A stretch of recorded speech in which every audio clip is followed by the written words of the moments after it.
This is part 3 of my DIY Crypt Fog Chiller, and today is painting day. Painting day is my favorite day. I always start with a coat of flat black house paint. Then I always add some kind of a gray.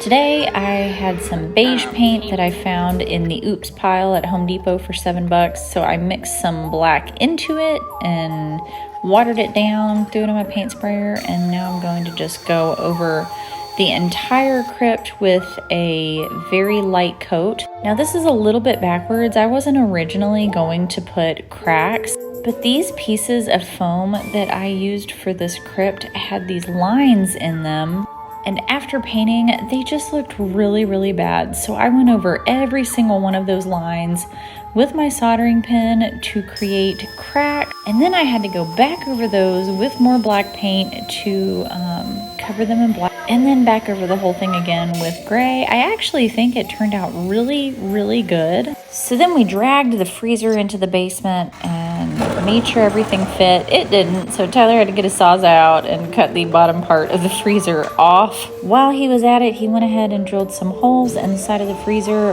for the fog to escape through these skulls. We did a test just to make sure it would work, and it did. Look at all that fog in there, and that's just a cheap fogger with cheap fog juice and no ice. Once we got the holes where we needed them, we brought the crypt back in, put it over top, added the lids, and then this is what it looked like. And again, this is just a cheap fog machine. Cheap fog, no ice, it's not even chilled. Look how cool that looks. Got your little holes in the ice. Yeah, so he definitely came in and drilled holes in the ice. But I could not get over how well this little project turned out, and it's only going to get better when we get the ice inside of the freezer. I can already tell this is going to be a huge hit on Halloween night. Come back for part 4 for the full reveal.